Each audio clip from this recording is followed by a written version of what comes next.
Yo, how's it going, everyone? Welcome back to the channel. My name is Lionhearts, and today we're going to be changing it up a little bit, and we're going to be doing a proper VOD review of a recent game that I played on my Twitch channel. Check me out in the description down below, please. Thank you. Love you.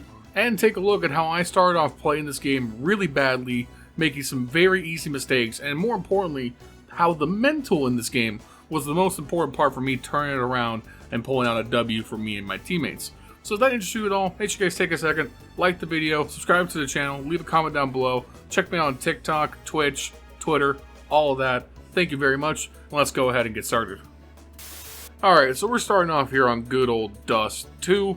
Nice, simple, competitive match to get us going here. And what we're going to do is we're going to start off with probably my most basic and favorite pistol strat on the map for the T side, and that's a good old-fashioned long A push. I don't like going B. I think it's just too much of a clusterfuck. I don't like how inconsistent it is. And, you know, a little split push cat, or maybe like a mid to B, that's okay every once in a while. But everyone can just get down with a long A push. You win it, you lose it, you move on. It's nice and simple. The one thing to note, my one tip for pushing long A. If you are the first guy out long doors, and you stop in the doorway, I will hunt you down, and I will burn you with the wrath of 1,000 fiery hells. My rage will blot out the sun, and you will be torn asunder under a wave of darkness so thick that no light will ever escape it. just remember that your job as the entry is to create as much space for your teammates as possible.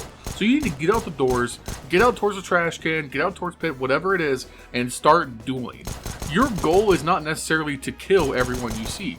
If you die but are traded by your teammates, you did your job as an entry. So don't overcomplicate it, don't fucking stand in the doorway, and just get out there and swing.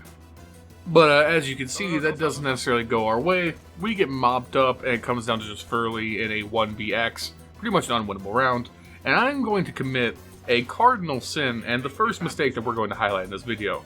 For whatever reason, maybe just because I wasn't playing that well that night on stream, or maybe I was already a little bit tilted, I went straight to start checking profiles because of that guy who got all those kills on long A. And listen, pause here on the scoreboard. These things are immediately a little suspect to me. 930 ping, but he wasn't missing his shots. Has very low rank and appears to be a brand new profile, also a bit sus. And let's be honest, at the risk of lowering my social credit score, when you see Chinese characters, the hairs on the back of your neck begin to tingle a little bit. It's kind of another warning sign. But here's the thing, none of this matters. Checking profiles does nothing but affect your mental. And I know that, but I still do it way more than I should. So if I could implore anything onto you guys, is just don't check profiles. You don't need to see if that guy's hacking. You don't need to see if it's a brand new account. You don't need to figure out if he's a smurf. If he beat you, you just need to be in the mentality that he did something better than you did. Because that's how you approach things constructively and try and figure out a way to win the next gunfight. By kind of capitulating here and checking profiles and being worried about whether this guy's hacking or not, I've affected my mental for the start of this game. And it's going to affect me for the better part of the entirety of this half. I'm going to take back gunfights, I'm going to continue to die, and I'm going to be in a horrible spot. And I could have been at least in a better spot to approach this more constructively had I not done this.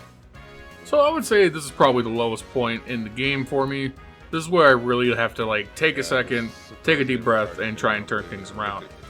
My buddy Furley's going to die early on in the round with an op. I'm going to pick it up suicide and go long to support my teammates. And going to make a real dog's breakfast of it, I'm going to be honest. I'm going to miss my shots. I'm going to end up on site alone trying to win the round. And yeah, just roll the tape.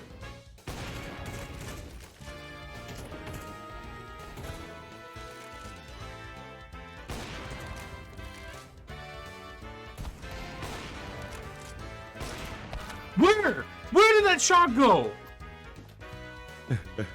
This fucking game that I'm in. Holy shit. Where did that shot go? Alright, so we're down astronomically. How do we recover? Well, the best thing you can do, and this is something we've highlighted recently, is drop back and support your teammates. Which is something I'm going to do a lot in the rest of this half. I'm going to be the third person in. I'm going to be flashing, grenading, smoking, and just doing my best to support the teammates who are actually getting things done. But the number one thing that I want to stress is you need to keep swinging. You need to keep taking shots. Don't shy away and start playing too safe when you're already not playing well, because you're just going to get too passive, you're going to doubt yourself, and you're going to fall into a cycle where you're not going to get anything done. And luckily, even though this round is not going to be consequential, I'm going to pick up the op again and get 2 really nice shots that kind of help cauterize the wounds a little bit and allow me to get some confidence back. That fucking flick, huh? And you know, it may just be a small thing, right? It's only 2 kills, but those 2 kills felt good. And it's enough to give me a little bit of confidence to help me shape up and get some pretty important picks here on my way to helping our team secure a crucial 7-5 lead going into the second half. Nice shot. Well, you know. Let's talk a little bit about the anatomy of how Dust 2 plays. Dust 2 is obviously the most simplistic map in the game, and because it falls into a lot of patterns. Pretty much, if you're playing CT side, you're going to expect to see some kind of contact towards long, some kind of contact mid, maybe sometimes some contact early B. But most often, Ts are going to scramble to try and get intel long and mid first thing in a round. So, if it's been like 15 seconds, 20 seconds of a round, and you see nothing long, you see nothing mid, that means the Ts are hiding somewhere. Maybe they're hiding in spawn waiting for you to push long A, but that's less likely. It's almost always going to tend towards something being towards the B side at that point. Given the extra context this is the round after a pistol loss for the T side, it's almost certainly going to be a B rush. One there.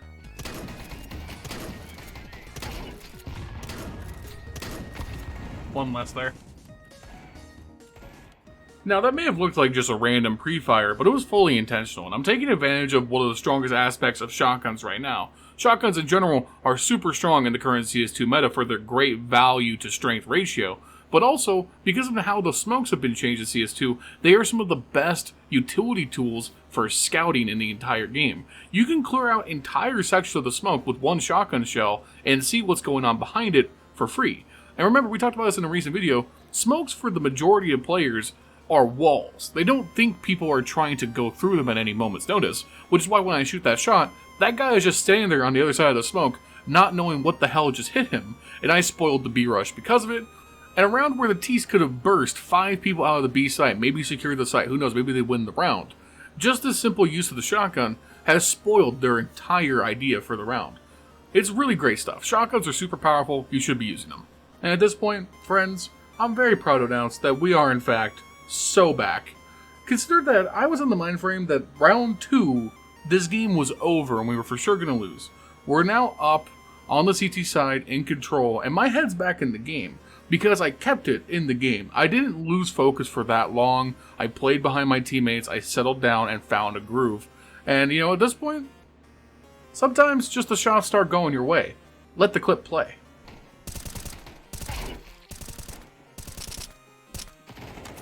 One catwalk.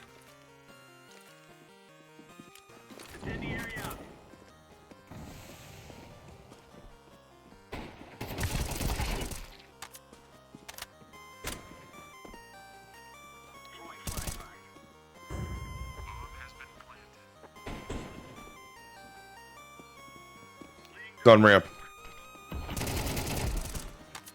Let's go. And you know, there's really not much else to say. From this point on, me and Furley were pretty locked in taking back the A side after our teammates inevitably lost it, and we were able to put together enough rounds to pull out the victory. You know, this game could have easily been a quick loss had I not done things I've highlighted here to avoid the tilt. I put myself in a bad spot early, and I paid for it, but I kept in the game. I didn't just zone out, I didn't give up. I was able to recover and put myself in a position to help my teammates as best I could. And the results are there. This is a W that could have easily gone the wrong way. So if you take something away from this video, it's just that no game is over until it's over. You can bring back anything if you play the right way. And most importantly, it's just good for the upstairs for you to keep in that headspace. You're going to lose sometimes. You're going to lose gunfights sometimes. There are players that are just better than you, but you can't let that get to you. Anyways, I'll leave you guys with the rest of the highlights here. I'll see you next time. Make sure you like, comment, subscribe, all that good stuff. Later. Best I can. Do you hear both? I got bomb down. There went the car. Long. Coming. Nice. I fucking hit the most insane jump shot on the planner.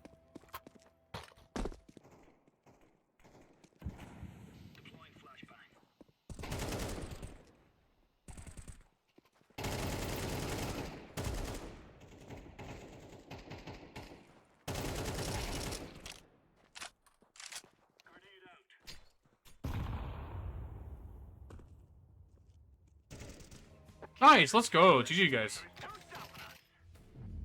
Good job, man. Good job. I knew it, you Good fuckers! shit. Of course you guys have fucking mics. Fuck you guys. Nah, GG's. Learn to communicate, guys. It's good for the game.